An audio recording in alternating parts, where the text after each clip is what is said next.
E estamos de volta com mais um programa da nossa segunda temporada do programa Aonde a Estrela é a Sua Saúde. E a gente vai falar hoje sobre um dos temas mais queridos e onde a gente encontra mais dúvidas nos nossos telespectadores, que é o nosso intestino. Muitos falam que é o nosso segundo cérebro, mas então, o que você está fazendo com o seu primeiro cérebro para cuidar do seu segundo cérebro? E para isso a gente trouxe o coloproctologista Pedro Costa Moreira para tirar todas as suas dúvidas.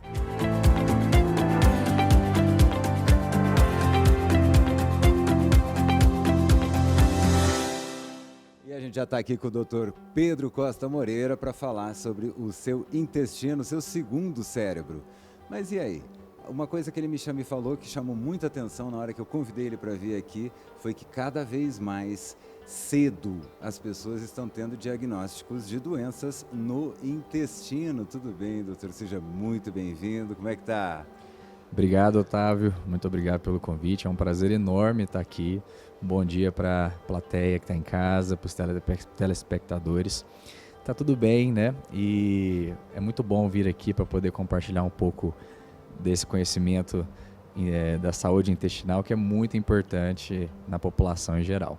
E por que isso está acontecendo e dentro dos consultórios vocês estão percebendo que cada vez mais pessoas jovens, porque o Pelé recentemente teve, né, um problema sério de câncer no intestino, mas a gente vê Preta Gil, aquele ator do Pantera Negra, né, que todo mundo até, ele escondeu a doença, só os familiares ficaram sabendo, teve muita gente até que criticou ele, que ele estava emagrecendo muito, e na verdade ele estava numa luta muito desesperada contra uma doença terrível, né?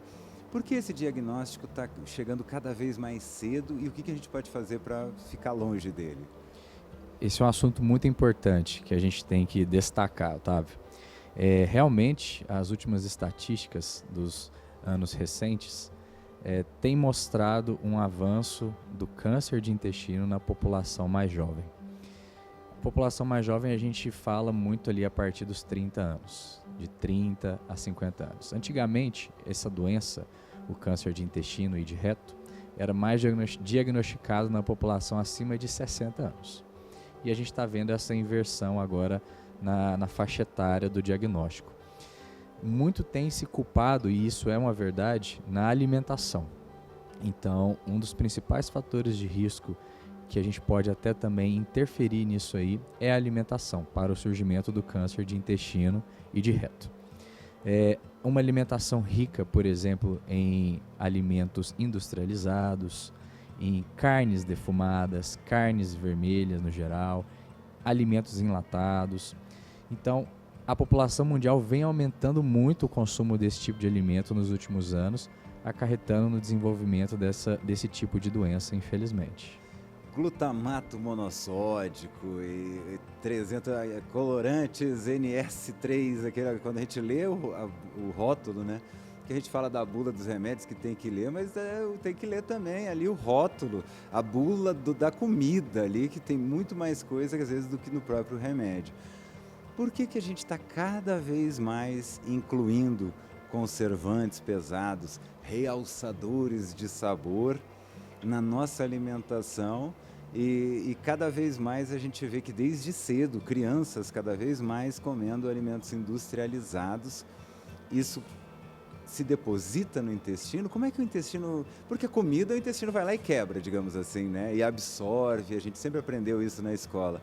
Mas e esse tipo de alimento muito industrializado? O que acontece quando ele bate lá no intestino? Nos últimos anos, a indústria alimentícia, isso vem muito da cultura norte-americana, vem tentado conservar mais os alimentos, né? Deixar os alimentos mais duradouros. Além disso, também trazer eles de uma forma mais apetitosa, né? Gostos mais doces, alimentos mais coloridos. E isso chama muita atenção da faixa etária das crianças, dos adultos jovens, né? Então, um alimento que a gente costuma brincar que chama de um alimento fast food. Fast food não é só aquele lanche lá que você vai lá e pega um sanduíche à noite, não. Qualquer alimento que você passa numa padaria, no supermercado, e vai lá e pega, e chama-se fast food porque é um alimento rápido. Você pega, ele já está pronto para você comer, você abre o saco e se alimenta. Esse tipo de alimentos com muito conservantes e todos esses que você citou, eles geram dentro do intestino uma cadeia inflamatória. Então você está provocando uma maior reação inflamatória nas células intestinais. E essa maior reação inflamatória, porque não são produtos naturais, são produtos produzidos em laboratório pelo homem para poder ter essa conserva maior dos alimentos, essa inflamação a longo prazo, cronicamente, acaba gerando as famosas mutações nas células intestinais. E essas mutações, a longo prazo, é que vai acarretar o surgimento das famosas, usando um termo médico, das famosas displasias, que nada mais nada menos são as células intestinais começam a formar outras células um pouco defeituosas. E isso a longo prazo vai acabar acarretando na formação das neoplasias, que são os tumores. Então primeiro vem a displasia, que é de desregulação, assim, né? Então ela vem uma célula meio estranha e aí dali a pouquinho ela vem para realmente uma neoplasia, que é a célula cancerígena. Exatamente. Lógico que cada tipo de câncer no corpo humano, de cada órgão, existe uma gênese diferente, um início diferente e uma evolução diferente. Falando especificamente do câncer de intestino e de reto, a gente tem que destacar a origem dele como a formação dos famosos pólipos, que são nada mais nada menos do que verrugas dentro do intestino, verruguinhas pequenininhas, para o pessoal de casa compreender melhor. Então, como a gente estava comentando, essa alimentação desregrada ao longo dos anos vai acarretar uma inflamação intestinal crônica, promovendo uma formação das displasias, células um pouco diferentes do que são as células normais. Essa displasia vai acarretar numa proliferação maior de células ali naquele local do intestino.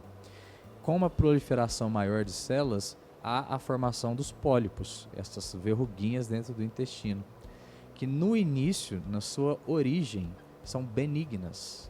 Só que se você não retira esse pólipo do intestino, a grande maioria deles vai acabar evoluindo para um tumor, uma neoplasia, que na sua definição no intestino a gente chama de, o tipo mais comum, de adenocarcinoma, que é o câncer de intestino mais comum.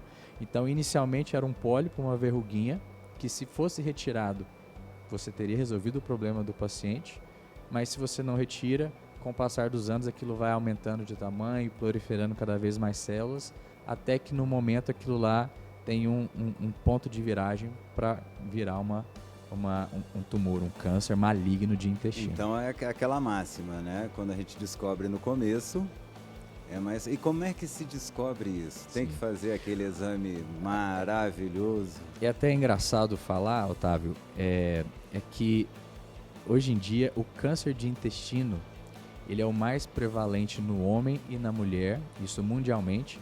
Na mulher só perde para câncer de mama e no homem só perde para câncer de próstata. Então a incidência e a prevalência do câncer de intestino e de reto é muito alta na população mundial. E isso é triste. Por quê? Porque ao mesmo tempo que a prevalência e a incidência são altos, é o câncer mais fácil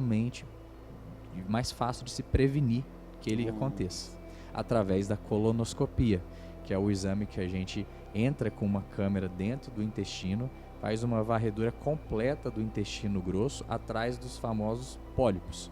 Durante a colonoscopia, se o médico que está fazendo o exame identifica a presença de um pólipo, que como eu comentei ali, provavelmente ele ainda é benigno, você consegue retirar através da própria colonoscopia aquele pólipo. E aí você resolveu o problema do paciente. Não precisa abrir nada. Não precisa abrir nada. Já pega ali, arranca, retira o pólipo ali. Às vezes nem precisa queimar. Pode ser que queime, mas a grande maioria nem precisa de cauterização. Você laça o pólipo com uma alça, que a gente fala, corta ele e retira e acabou. E já resolveu o problema.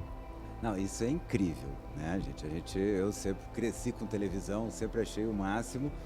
E às vezes a gente pensar que alguém vai colocar uma câmera dentro de você e ver que tem ali, e não só ver, mas poder realizar procedimentos ali com uma pinça dentro de você, com a visão ampliada, com tudo, né? Muito melhor do que abrir a pessoa. Com certeza. E puxando esse gancho que você falou, para ficar bem claro para o pessoal de casa, a colonoscopia ela serve justamente para prevenção. É o melhor exame para prevenir o câncer de intestino através da retirada desses pólipos. Agora, se você faz uma colonoscopia e você consegue identificar um tumor precoce também através da colonoscopia, ou seja, ela também serve para diagnóstico do tumor, se você faz esse diagnóstico precoce, as chances de cura são muito maiores.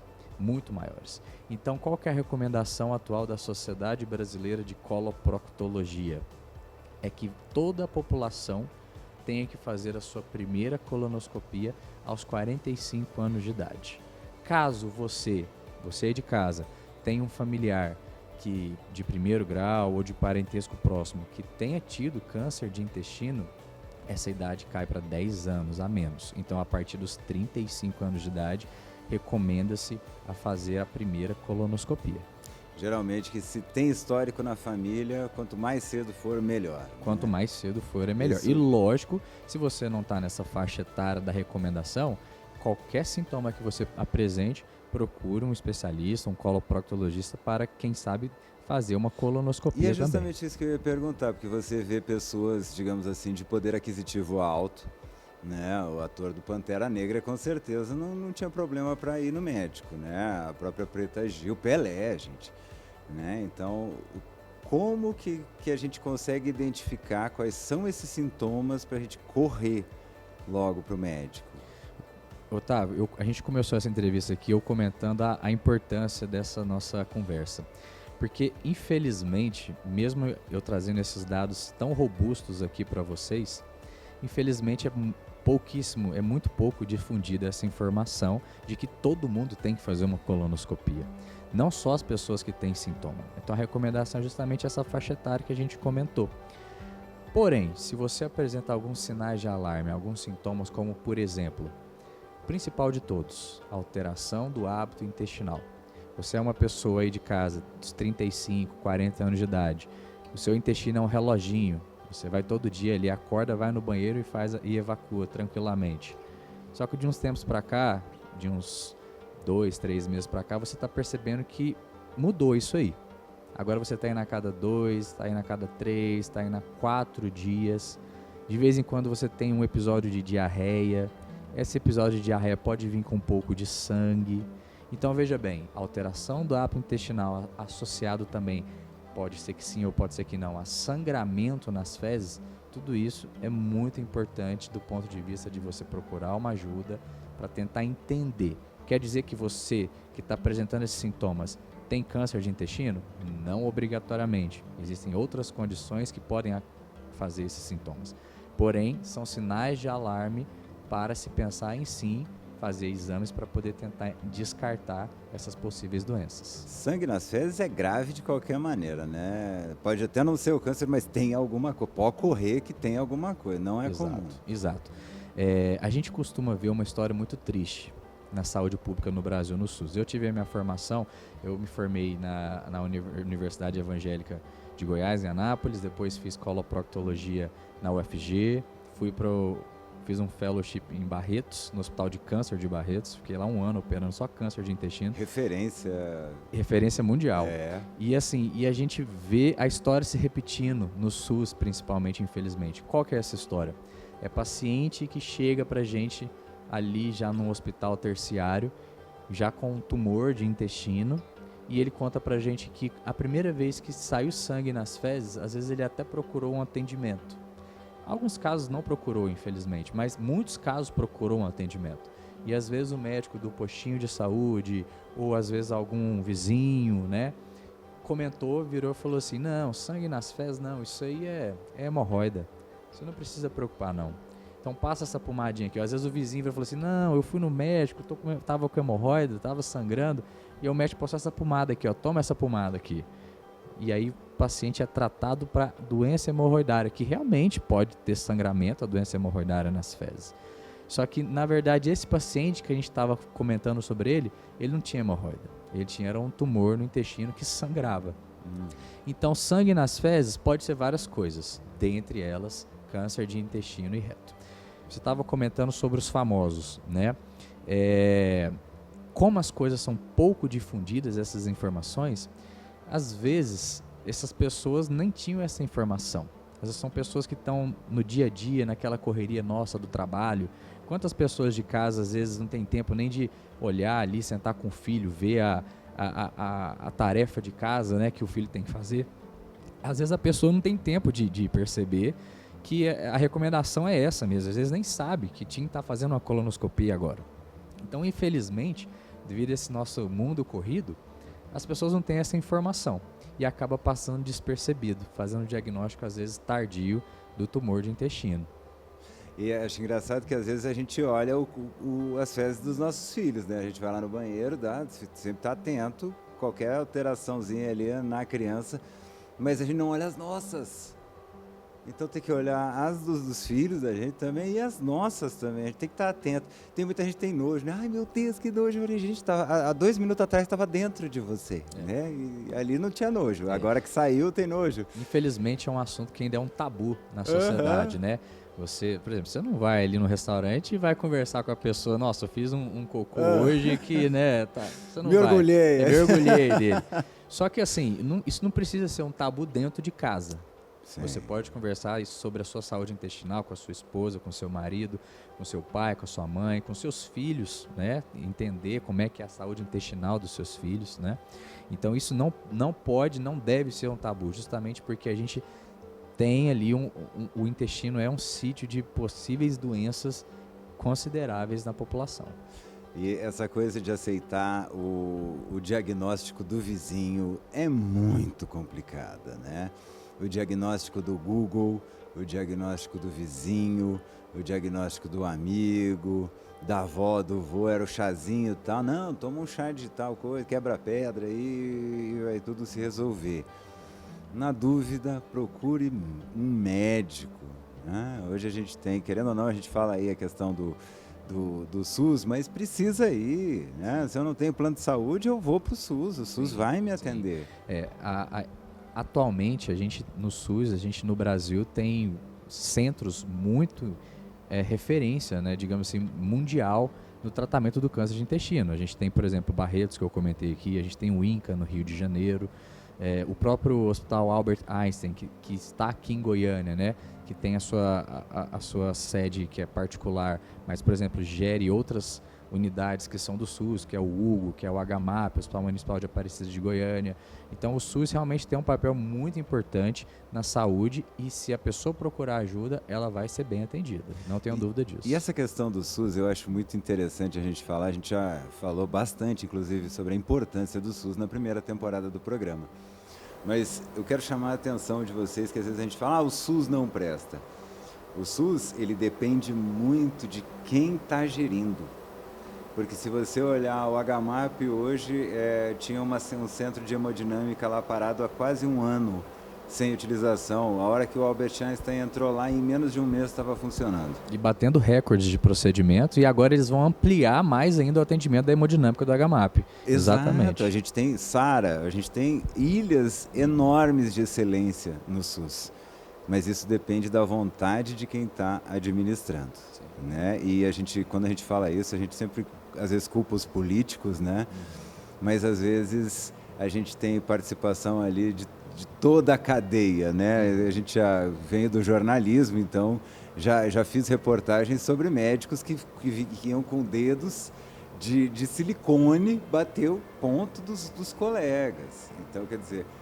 Inacreditável, né? É alguém que fez um juramento de cuidar da saúde, né? Então, às vezes, a gente coloca só na conta dos políticos, mas não, é a população inteira que tem que se unir. Né? O cara que compra o remédio, se ele for corrupto ali, vai faltar remédio. Agora, se fizer certinho, não vai faltar. Então, a gente... é lá de cima. O exemplo vem de baixo. Sim. O exemplo vem de baixo. Vem dentro de casa, né? Isso, vem dentro de casa, vem o berço, né? E agora, vamos falar de prevenção, né? A gente falou, sangramento, procura o médico. Mas se eu já tenho ou não tenho qualquer risco de ter o câncer, o que eu posso fazer para prevenir, para ter o intestino reloginho? Perfeito. A gente tem 2 tipos de câncer de intestino, basicamente, para o pessoal de casa entender. Pô, não basta um, tem que ter 2. Sim, é o câncer que a gente chama câncer hereditário, o que está estritamente relacionado à genética. Então esse é um tipo de câncer que a gente às vezes não consegue mudar muito na questão de prevenção. Geralmente dá em pessoas mais jovens mesmo. Agora, o principal, que é 80% dos casos de câncer de intestino, é o câncer que não é o hereditário, não é o genético. É o câncer esporádico. É o que todo mundo tem a mesma chance de ter. Esse sim a gente consegue evitar e fazer coisas para prevenir o câncer. Como, por exemplo, obesidade, tabagismo, sedentarismo. Tudo isso são fatores e, assim, às vezes pode parecer conversa de médico. Todo médico que você vai, o médico fala isso pra você. Não, você não pode ser obeso, você não pode fumar, você não pode beber bebida alcoólica.